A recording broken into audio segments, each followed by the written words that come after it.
Power, live from Washington, D.C.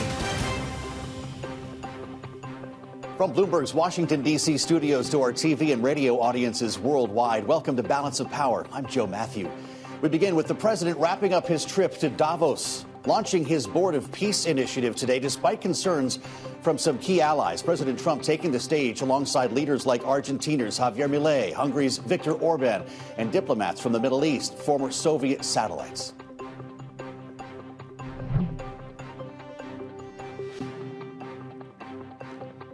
The president, who is also inviting Vladimir Putin to join the board, sitting down with leaders and diplomats 2 by 2, signing a charter establishing the new entity. Now, today's events coming on the heels, of course, of the continued talks to end the war in Ukraine. Reports now the administration is eyeing regime change in Cuba.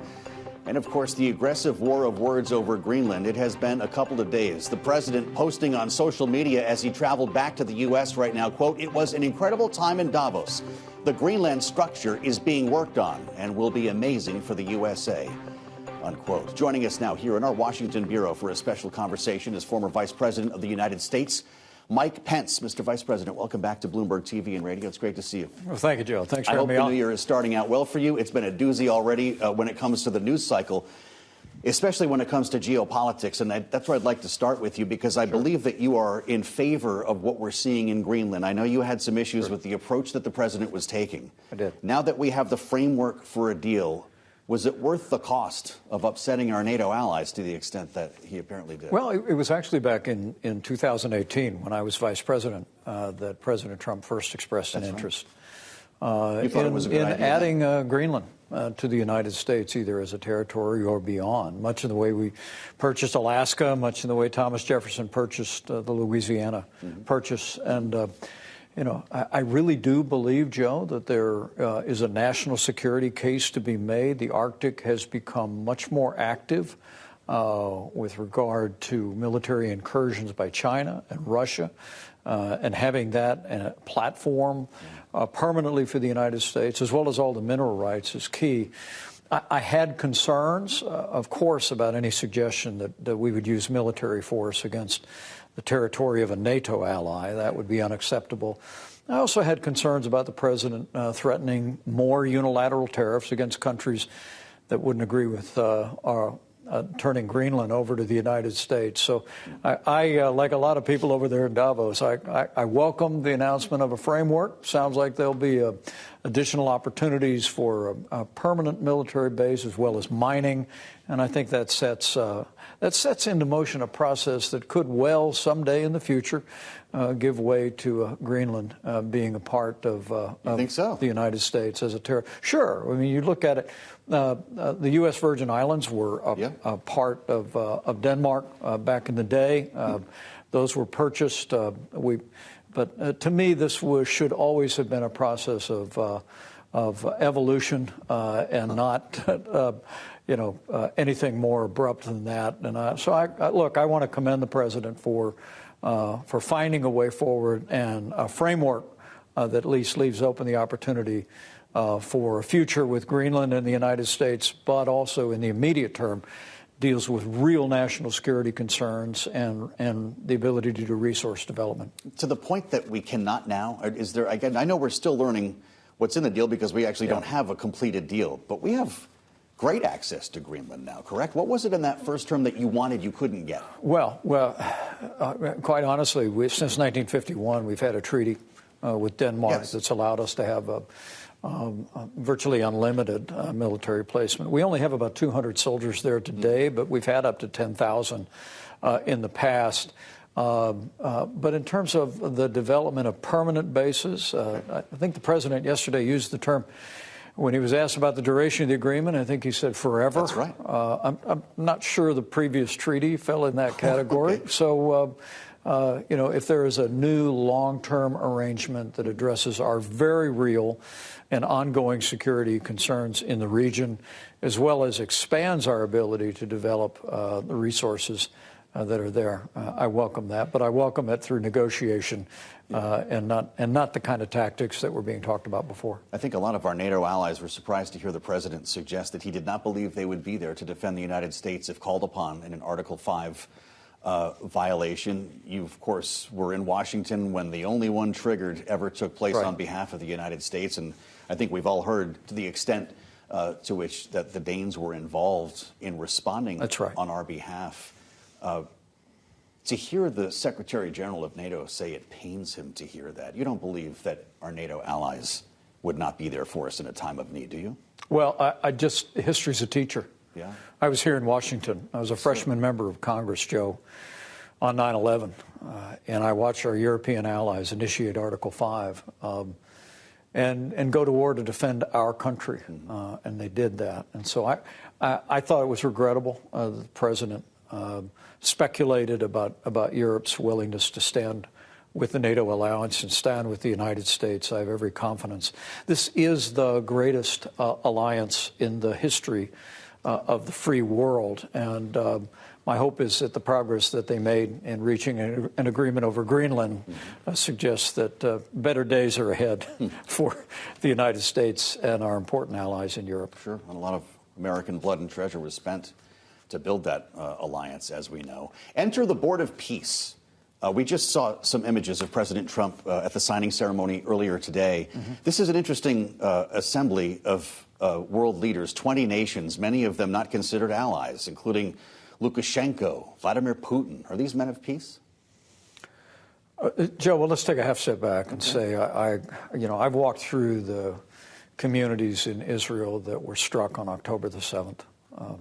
And I want to give President Trump great credit for standing with Israel as they did what needed to be done to take down Hamas and to secure a ceasefire that continues to hold to this day, even taking action against Iran's nuclear program that was historic and important.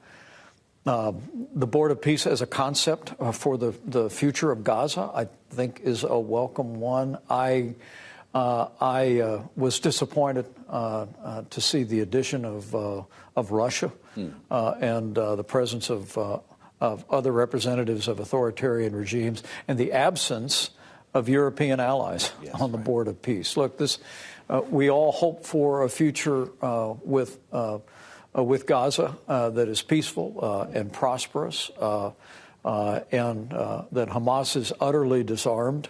No longer a threat to the people of Israel and to the region. But I think the Board of Peace itself ought to first be comprised of nations that have a demonstrated commitment to freedom and to peace, and Russia doesn't make that list. Well, it's important that you went back to Gaza in your answer, because that was supposed to be the charge of this board. It seems that it will be potentially used on a global level, and that the president's chairmanship will outlive his presidency. We're not going to be in a world in which a Board of Peace with Vladimir Putin is helping to set the way forward in Ukraine, for instance, are we? More than 3 years ago, Vladimir Putin launched a brutal and unprovoked invasion against Ukraine that rages to this day. I thought President Zelenskyy's remarks today in Davos were important and on point. And I, for my part, think that whatever these structures are, I've always been someone dubious of all these different committees at the United Nations, and now we've got a Board of Peace. What we need is the free world to be locking arms together against authoritarian regimes that would seek to redraw international lines by force. And my hope is that nations in Europe will heed Zelenskyy's call to take even more decisive action. And I think the time has come for the United States Senate to pass those strong secondary sanctions against nations that are fueling the Russian war machine through the purchase of oil. President Trump, I am told, informed Senator Graham that he would support the bill now more than 2 weeks ago. I don't know what the holdup is. I think it's time that we put even more pressure on. The way to peace is not through boards. The way to peace is through strength and showing Vladimir Putin that the free world will not stand idly by while he wages this unprovoked invasion against Ukraine. Well, as you and I speak, Steve Witkoff and Jared Kushner are having a late-night meeting with Vladimir Putin. And after what you just mentioned, the comments from President Zelenskiy earlier today in Davos, how you rationalize these parallel negotiations that are underway, and if Mr. Vice President, is there any reason why we should expect anything different from Putin this time? Vladimir Putin doesn't want peace. So is this a waste of time? He wants Ukraine. Yeah. And I have met Vladimir Putin. I've stood closer than I am to you. I've told him things he didn't want to hear. And I have never had any illusions about the man. Vladimir Putin has made it clear for now more than a quarter century that his ambition in life is to reassert that old Soviet sphere of influence. And Ukraine is a part of that. Crimea in Ukraine was a part of that. But his ambitions don't stop there. And I hold the view that now is not the time for more talk, more summits, more conversation. It's time for action. And having nations free up those frozen Russian assets, as European powers are discussing, make them available to Ukraine, but also, again, passing those strong secondary sanctions that President Trump has said he would sign out of the United States Senate, sending them to the president's desk, putting real constraints on the energy industry in Russia that fuels their war machine is the way to go. Peace through strength has always been the American path in my adult life, and it's still the answer today. Doesn't sound like you expect a breakthrough tonight either at the same time. This was quite a day in Washington to see the former special counsel Jack Smith testify on Capitol Hill. I don't know if you had an ear on his remarks, but he was pretty straightforward, warning that there are potentially catastrophic ongoing threats to U.S. democracy because of the failure to hold President Trump accountable for what he called his criminal attempts to overturn the 2020 election. Is he right? Well, I didn't have the opportunity to watch the hearings today, but I know what happened that day. You sure do. And I'll always believe, by God's grace, I did my duty to see to the peaceful transfer of power. But with regard to our democracy as a whole, it's important to remember that every Republican and Democrat on Capitol Hill also did their duty that day. After the Capitol Hill police quelled the riot, Joe, we reconvened the very same day, Republicans and Democrats alike, and completed our duty under the Constitution of the United States.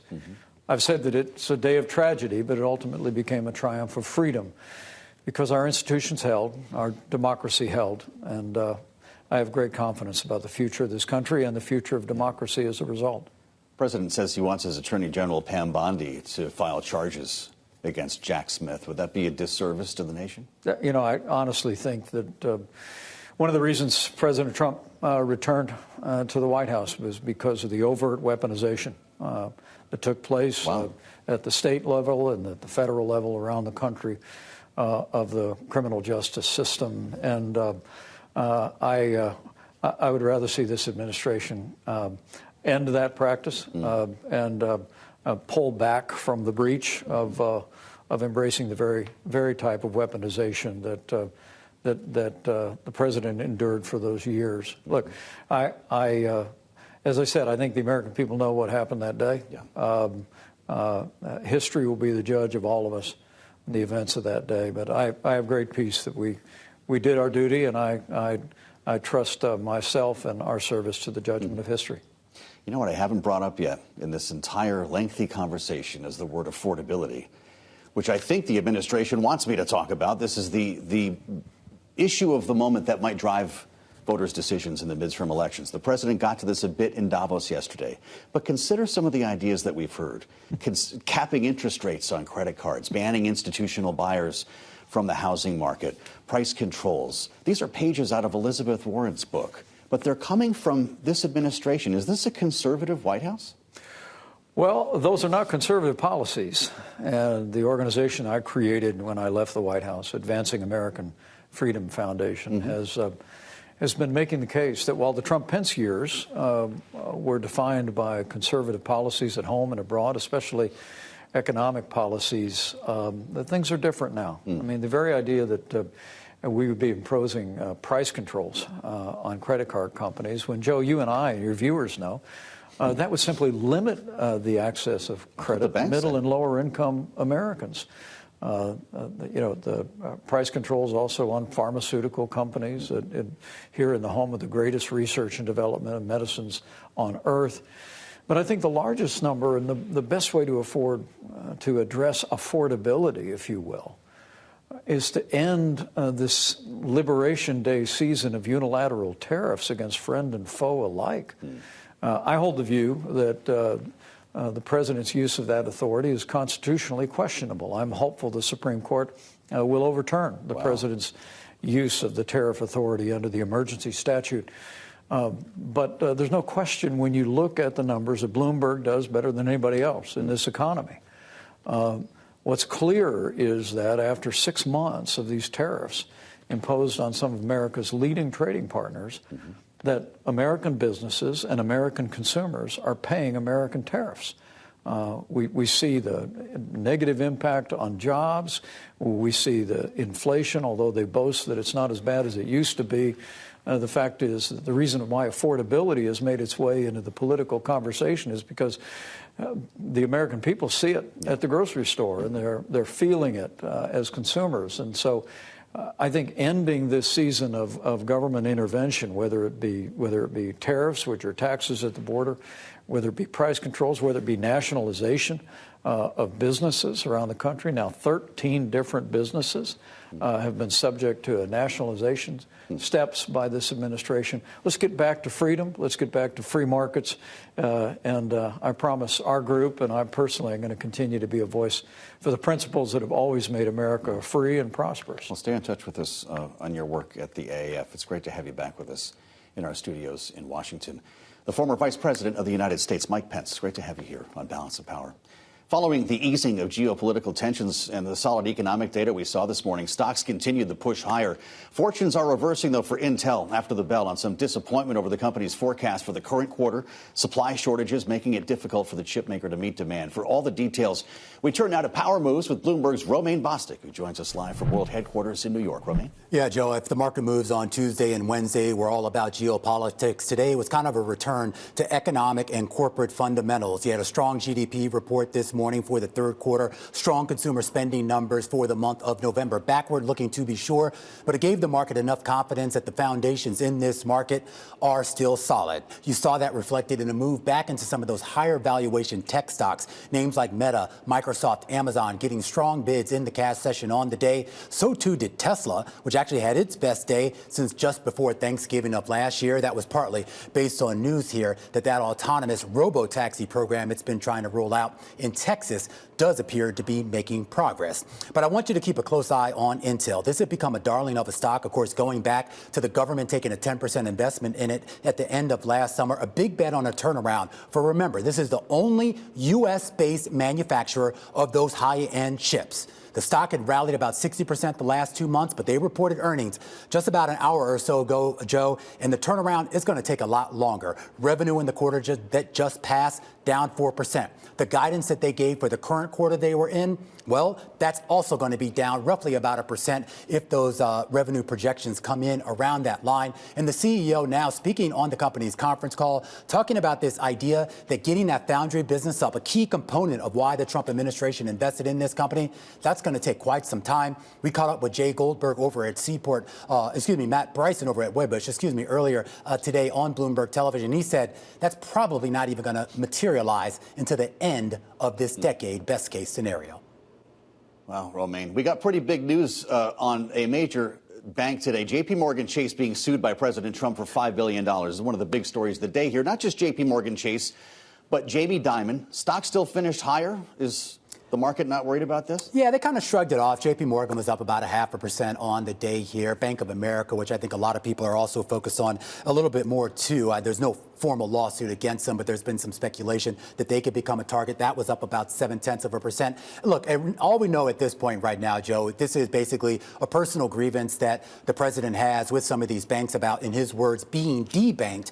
Whether or not that's going to have a material impact on their business, it's a $5 billion lawsuit. It's a lot of money, but well, for J.P. Morgan, have you actually looked at their revenue and cash flow? So we'll see how this shakes out here. You got a long way to go before there's any sort of resolution in this. And of course, look, I don't want to pump up Jamie Dimon too much, but he's held his own over the years, taken a lot of punches from Trump himself and other presidents. And I'm sure he'll find a way to take the punches on this, too.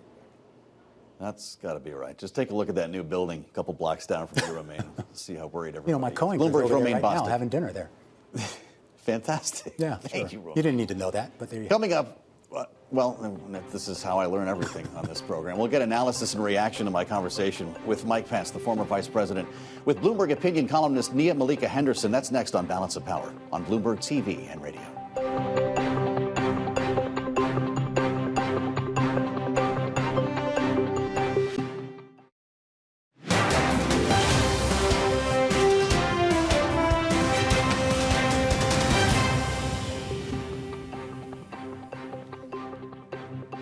This is Balance of Power on Bloomberg TV and radio. I'm Joe Matthew. Thanks for joining us.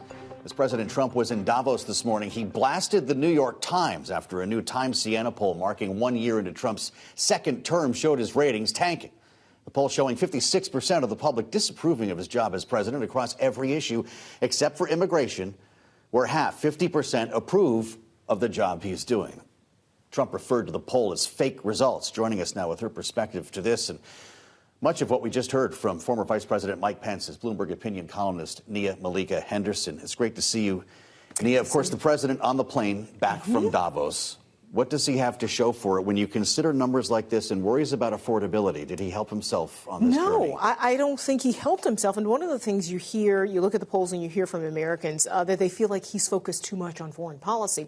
And then even when he does focus on foreign policy, it's not in a way that affirms the relationships that America has historically had across the globe with our allies and the relationships that we need, right? You heard the vice president there sort of talking about some of the things that emerged out of there, whether it was the Board of Peace and Russia being on the Board of Peace, regrettable, and some of the president's comments about NATO not actually standing up to what they're chartered to do, not believing in NATO, and the vice president there, of course, saying again, like, this is regrettable that the U.S. president is talking that way about these institutions. But yeah, Donald Trump's ratings on almost everything have tanked. And what's interesting when you look at them, they sort of began to tank fairly immediately, right? Well, like sort of within a month of him taking office, you can see this downward dip on almost everything. Certainly the cost of living,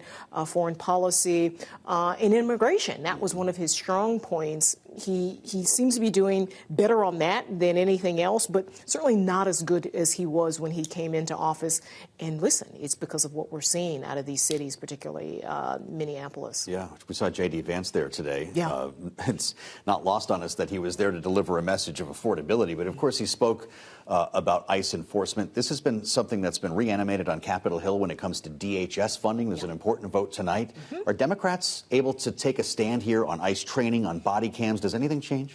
You know, listen, I think they're going to get some concessions. I think the majority of Democrats are not going to vote for this funding bill. A few are going to cross the aisle. I think it'll ultimately pass. But listen, this is in the conversation now. You heard J.D. Vance days ago say absolute immunity for these ICE agents. He softened his tone a little bit when he was on the ground there. And I do think you have Americans watching these viral images coming out of Minneapolis. They're watching them on their phones, on TikTok and Instagram, and disturbed by the chaos and in some cases cruelty that they see. So I do think you're going to have some provisions coming out of Congress that address some of this. Sounds like that could be sooner than later, based on what Hakeem Jeffries was saying today. Nia, thank you so much. Bloomberg opinion columnist Nia-Malika Henderson, live on Bloomberg. Coming up, we'll take a look at President Trump's pivot on Greenland tariffs with retired General Ben Hodges. He's up next on Balance of Power on Bloomberg TV and radio.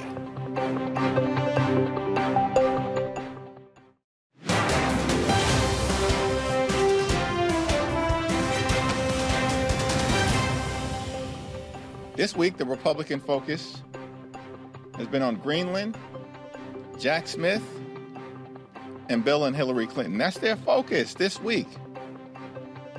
Not driving down the high cost of living for everyday Americans in an environment where there is an affordability crisis that is crushing working class folks, middle class folks, and the American people all across the country. It's Balance of Power on Bloomberg TV and radio. I'm Joe Matthew in Washington, where we heard from House Minority Leader Hakeem Jeffries a bit earlier today, criticizing his Republican colleagues ahead of another looming government funding deadline. And there are votes taking place as we speak. The House is moving on the 6th of 7 votes, different funding bills that need to be passed before they go to the Senate to avoid a funding deadline at the end of the month. If you're with us on Bloomberg TV or on YouTube, we have a live view of the floor right now, and these are also colliding with a war powers vote that is being forced to the floor this evening. It could be a late one, certainly a busy one. And with details now live from Capitol Hill is Bloomberg government reporter Jonathan Tamari. What's happening right now, Jonathan? What could get done tonight? Well, so the funding bills have actually passed. They cleared those within the last 30 to 40 minutes. The Homeland Security bill was the most controversial. Most Democrats opposed that in opposition to ICE and its operations, but that did get through with 7 Democrats supporting it. The next set of bills passed with bipartisan support, and what we're watching now is this war powers vote that is stuck. There's one vote. It's 215 to 214, at least moments before I came on the air, so my apologies if anything changed. And what Republicans were waiting for is Wesley Hunt, Texas congressman who has been back in Texas campaigning for Senate, just flew back to Washington, was coming to the Capitol from Dulles Airport to cast the vote that would tie the tally and block this war powers resolution. We've been waiting for him to walk through these doors for a little while now. That's great stuff, Jonathan. Can they keep this vote open as long as necessary? I'm assuming he's stuck in traffic, right? Yeah, stuck in traffic, or, I mean, look, anybody who's been to D.C. knows Dulles is a good hike from the Capitol. No doubt. So they can certainly keep it open. It's been done. You know, thinking is he will arrive here and he will cast the vote that blocks this. The Democrats are calling on them to close the vote. They're saying this is a serious matter. This is nothing to play games about. But most likely this will be blocked, which is a huge priority for the White House and for Republican leadership in the House. Really interesting. We'll keep tabs on that war powers vote, Jonathan. Thank you for stepping off the floor for us. Jonathan Tamari, Bloomberg Government, live on Capitol Hill. By the way, the DHS bill passed that we were just discussing, Homeland Security, knowing that there were Democratic opposers on this bill. 220-207 was the final vote. 7 Democratic yes votes, 1 Republican voting no, and that's Tom Massey. Up next, as Jonathan mentioned, war powers, with our eyes on Venezuela. And, of course, what happened in the past couple of days regarding Greenland, with the president making his way back to the White House tonight in Davos. Special envoy Steve Witkoff and Jared Kushner are meeting with Russian President Vladimir Putin following Trump's meeting with Zelenskiy earlier today. Here's what Witkoff told Bloomberg yesterday when we asked him about tonight's Putin meeting. I think that they've asked for the meeting. The Russians have invited us to come, and that's a significant statement from them. And Kirill was here yesterday and working on this with us. So I think everybody is embedded in the process and wants to see a peace deal happen. Joining us now with his insights, retired General Ben Hodges, former commanding general for the U.S. Army in Europe. General, it's great to see you. Welcome back to Bloomberg TV and radio. We'll start there, and I'd like to ask you about what else we saw come before NATO this week. When it comes to Ukraine, President Zelenskiy was strident today in front of European leaders.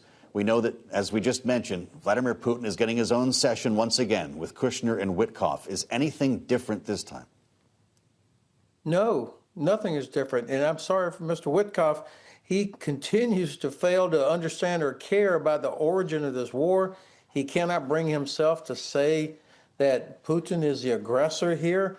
If the guarantee is nobody in the Kremlin wants a negotiated outcome unless it means the total capitulation of Ukraine. So what they're going to keep doing is putting enormous pressure on President Zelenskiy while not using all the leverage that the administration could use against Vladimir Putin.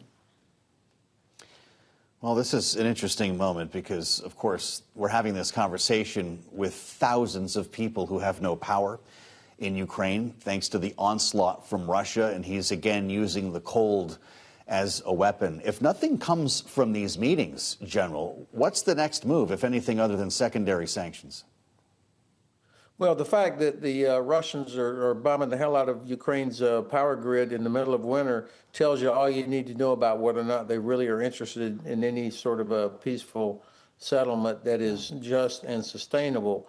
My guess is that this is not going to change. The Ukrainians can't give up land, nor should we be pressing them to give up their sovereign territory when the Russians have not been able to take it in combat. So what we're probably going to see is continued a stopping of Russian movement on the ground, but continued Russian attacks against civilian targets all over Ukraine. And it's going to be really cold at least another month is what Ukrainians are saying. So this is very tough. And so, you know, the United States, we are failing to help Ukraine in any meaningful way. So the Europeans are really going to have to take on that burden.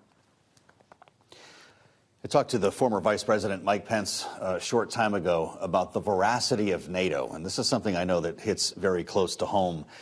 We'd love to hear his remarks if we can do that, because the president suggested just yesterday in Davos that he does not believe that our NATO allies would be there to defend us if we were attacked, if there were an Article 5 violation, knowing, of course, that after 9/11, that was the only time Article 5 was invoked, and our allies were with us. Here's what the vice president said earlier. I hold the view that now is not the time for more talk, more summits, more conversation. It's time for action, and having nations free up those frozen Russian assets, as European powers are discussing, make them available to Ukraine, but also, again, passing those strong secondary sanctions that President Trump has said he would sign out of the United States Senate, sending them to the president's desk, putting real constraints on the energy industry in Russia that fuels their war machine is the way to go. Peace through strength has always been the American path in my adult life, and it's still the answer today. Well, you didn't like the idea of what the president had to say about NATO either, General, which is where I was going with that question. When you hear the Secretary General bristle to say that he was saddened by the president's remarks, what would you tell President Trump? Well, I would have to be very blunt and say, Mr. President, you have no idea what you're talking about. I was served alongside Allied soldiers in Iraq and Afghanistan. I went to a lot of memorial services for Allied soldiers who were killed and shipped home. It makes, first of all, it's just not true to say that they probably wouldn't do anything to help us, and where they were kind of in the rear. Anybody that's been there knows that that's just not true. Secondly, we need allies. Even with the biggest defense budget in history, the United States does not have enough capability to protect all of its strategic interests, which is why we have always needed allies for capability, for bases, for access, and also for intelligence. Half of the intelligence that the president uses and that our leadership uses does not come from American satellites, it comes from allies. And that's based on relationships and trust that it right now is being crushed every single day by the actions of the administration. So this is not making America great. This is making America weak when you show such disdain for allies. I'm in Europe most of the time, and I see and hear their reactions, and people are just appalled at what they're hearing from the American president. Well, with that said, I'd love your take on Greenland. You led the army in Europe. Did the United States score a victory yesterday? Will we have anything now that we did not have before? No, we have nothing new that we could not have done under all the existing structures and agreements. What we do have now is a severely damaged reputation and a gross, significant loss of credibility in the eyes of our allies. Look, this whole Greenland thing was not about security any more than Venezuela was about drugs. This was about the administration wanting to implement their national security strategy. It talks about we dominate, we own, we can do whatever we want in the Western Hemisphere because we're a superpower. And it also is about, I think, probably what they think is below the ice there, somewhere down the road, minerals that could be mined. And then, frankly, I think this is also psychological. I mean, the president, they've even used the words psychologically, we have to own it, as if these are apartment blocks in Manhattan. And so at the cost of a severely damaged alliance and relationships, we got nothing for it that we didn't already have. Wow. Is Greenland more important in terms of our national security in American hands or Danish hands? Well, it's protected by NATO countries, the alliance, as it has always been. And there's a reason we don't have troops in Greenland anymore. We emptied all the bases that we used to have because they weren't needed. There's a reason that nobody's mining in Greenland right now, because there is no infrastructure. So, look, there's no doubt that the polar ice cap is melting, and so movement in the Arctic is going to continue to improve in the coming decades. So I'm not going to tell you that Greenland's not important, but us being there in any greater numbers by ourselves is not going to make it more safe than it already would be. I mean, frankly, for sure, Denmark, Norway, UK, other countries could do more in the Arctic region. But if it was really important for us, we'd be sending troops and ships up there, not hanging out in the Caribbean. It's good to have you back, General. We appreciate the time. Retired General Ben Hodges, former commanding general for the U.S. Army Europe. We thank you. Coming up, Texas Governor Greg Abbott issuing disaster declarations for more than half the counties in his state ahead of what's expected to be the most powerful winter storm of the season. And it's spreading across the country. We'll have the latest details next on Balance of Power on Bloomberg TV and radio.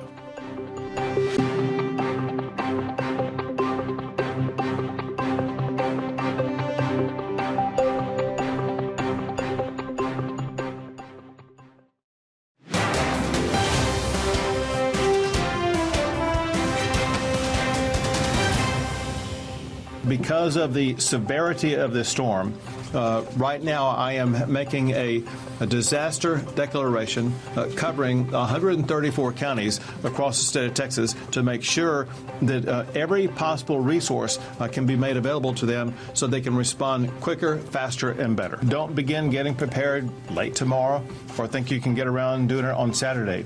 It's going to be too late. And that's in Texas.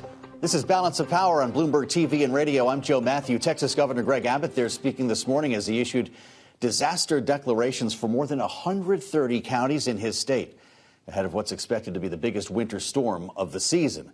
Now, this is not just a Texas story. This is a honker. It's going to cover about a third of the country and will join us right here in the Washington, D.C. area on the way up to New York City, where, as I read on the terminal, 16 inches is now in the forecast. Joining us with details, Bloomberg's Lauren Rosenthal at World Headquarters in New York. Sounds like you're in for a big one here, Lauren. What's the latest? Yeah, so forecast totals have been ticking up throughout the day for the Northeast. We're now looking at about 10 inches of snow possible in Washington, and yeah, somewhere around 14 to 15 inches in New York City and Central Park. Local governments are staging snow plows, treating roads, warning people to be ready for travel impacts, delays, and possible power outages across a pretty large area. I know that you track the weather for a lot of different reasons here at Bloomberg, Lauren. We actually have a very cool weather team because these are economic stories as well. And so many companies are making plans based on the forecasts that you produce. How worried should we be about the grid in Texas if we're talking about lengthy power outages and the cost of doing business? Sure. 5 years ago, Texas went through an ice storm that was longer lived and more severe than the one that's on its way now. There have been a lot of lessons learned since, a lot of investments in growing capacity and trying to stabilize utilities. So, warnings went out days in advance that demand would be really high while people were stuck in their homes, cranking up the heat, trying to stay warm. So far, we're expecting power demand in Texas to set a new winter record. But so far, officials are trying to assure the public they are confident they've got the capacity on hand to get through this without any major problems. These are obviously areas that are not normally dealing with a lot of winter weather. I could even say as much for Washington, D.C. as a New Englander. We're not always so great about that around here. When you just consider the Amtrak corridor, Lauren, how much of a disruption will this be early next week? I think it's a really good question. You know, local transit operators, federal transit operators like Amtrak, you know, this is not a surprise that this storm is coming. People have had time to prepare, to pre-stage assets. And already, you know, we've seen airlines in particular reach out to customers and let them know if they want to rebook, change their plans to try to avoid the storm. They're willing to waive some fees and make some allowances. But I think, yeah, people will need to exercise some patience in the coming days, given just how widespread this is going to be. Tried calling the travel agent this morning, couldn't get through. Bloomberg's Lauren Rosenthal. Thank you, Lauren. We've got a lot coming here, and joining us now with their reaction to the many stories we've been covering tonight, including the storm. This evening's political panel, Kristen Hahn is here, Democratic strategist and partner at Rock Solutions, alongside Republican strategist Sarah Chamberlain, the president CEO of the Republican Main Street Partnership. Wonderful to see you both. The politics of weather and the politics of snowstorms is a big one. Mayors have been made and broken by this kind of thing. So when you consider the test in Texas, aforementioned, our Texas native here can speak to what Governor Greg Abbott will be judged by, but also the new mayor of New York. Zoran Mamdani gets his first blizzard. Yeah, there's nothing that, I mean, when people have to deal with weather and a system like this is coming in could have really far-reaching impacts and devastating impacts on individuals and his new constituents. In the case of New York, you know, people pay a lot of attention to this, and you know, it impacts them personally. So it'll be interesting to see. I think Texas was ill-prepared last time this happened, and my whole family is in Austin and San Antonio, and you have a state like that. There are serious political impacts when it comes to weather impacts like this. Well, that's right. And it's nothing we're strangers to here in the Washington area. And when you're in the business of legislating, I guess the only thing that moves you quicker than jet fumes is a snowstorm. Absolutely. Is that why all these votes are happening right now in the House? You bet. Wow. And we got them through. Amazing. The appropriation bills have passed, first time since 2019. So let's talk about that. We've done regular order. Somebody should ring a bell here, regular order. I know. Yeah, we're very excited about that. I mean, and with a tiny margin, I might add. And I was curious, and it was interesting to see Democrats cross over to fund ICE. DHS. I mean, I was really fascinated by that. I don't know how the Democrats can use that against Republicans when 7 of them crossed over to vote with the Republicans on that. So, but 2019, I mean, this is a huge success story. Kind of absurd. I mean, and no government shutdown coming. Well, I was going to ask you if that's next, and it does seem to be the case. But DHS is critical. We've been talking about it for days, and I believe last time you were both here, I asked you about it. 220 to 207, Kristen. 7 Democratic yes votes. Only 1 Republican, Tom Massey, was a no, and maybe that shouldn't be a surprise. Hakeem Jeffries was a no, but he did not whip against it and suggested that Democrats will come around at a later date to manage this. What are we thinking about it? I think we're in the minority. And if you've looked over the history and with parties, whether Republicans or Democrats, we're in the minority. Generally, the leader will tell them, each individual member, to do what they feel like they need to do in order to, you know, get elected the next time around. So I think that's what you saw here. And I think that, you know, the hope is that, at least on the Democrats' part and Hakeem Jeffries' part, is that we take back the majority in the House in the midterm elections. But until then, there's not a whole lot we can do. Interesting. And nobody had any, you know, desire to have a shutdown this time so around. that guarantees no shutdown. Senate presumably comes back after the snow, signs off on it. We live to see another day. There's the question about war powers. And I'm pretty sure you're aware of what's going on right here. 2:15 to 2:14, clock hit 0. Wesley Hunt is trying to get in from Dulles Airport. Right. Does he make it? Do they keep the vote open? They're going to have to keep the vote open for him. Wow. I know there's a little bit of concern, a few upset members, especially on a Thursday when maybe they'd like to go home. Wes Hunt, as we all know, is running in Texas for Senate. He has missed the last 35 of 38 votes. Wow. The speaker called him and we need you. I mean, the margins are so close. Isn't that and what the speaker tells the Main Street members in the room is like, listen, unless it's life or death, you have to be here. Right. I mean, we need your vote. So, I mean, this one, I'm sure he's not making any friends right now as he's rushing in to cast his vote. Absolutely a riot. This is really, truly. Oh, hang on now. We're just seeing Wesley Hunt has entered the chamber. Yeah. Okay. And now we'll pass. He just voted no. And so another war powers resolution is defeated. Will Congress have an answer to President Trump's adventurism in Latin America or in Greenland, for that matter? You've seen some members of the Republican Party, and I keep focusing on them because they have control of both the House and the Senate, who've spoken up about what the president has talked about in Greenland and other places. Yeah. So I think you're starting to see some of that percolate in Congress. I don't know if there's going to be a windfall. I would not expect that there would be as people head closer to the midterm elections. But, you know, hopefully there are some people that are willing to stand up to the president and him making outrageous remarks about. Well, we've already had great strides in Greenland. I mean, a lot of the Main Street members stood up hard against, like, what are we doing? We're not going to go in there and attack Greenland. Right. It was a moment. It was a moment. And they stood up to President Trump. And obviously he has backed down. We'll have to see what the negotiation is and if it's really different than the 1951 agreement that we already have with Greenland, right? But, you know, time will tell. But, you know, they do stand up to the president occasionally and, like, listen, you need to roll this back. Yep. Greenland was a red line for them. Greenland was certainly one, and Jay Powell recently has emerged as another with some of the Republicans we've heard from, very concerned about the criminal investigation. You could argue that Jack Smith had a moment today as well. The former special counsel was up on Capitol Hill, as we discussed earlier this hour, with Mike Pence. Of course, this is the man who tried to take Donald Trump to court over the 2020 election and classified documents. He was brought before the Judiciary Committee today to speak for himself. Here he is.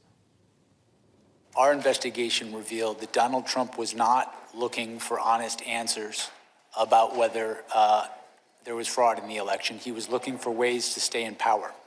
And when people told him things that conflicted with him staying in power, he rejected them, or he chose not even to contact people like that who would know if the election was done properly in the state. Kristen Hahn, I'm not sure the purpose of this exercise. I think President Trump has been urging the Attorney General to work up a case against Jack Smith. But Stuart Rhodes, the head of the Oath Keepers, who was sentenced to 18 years in prison, was standing right outside that hearing room today in the United States Capitol. Was this the last gasp of January 6th?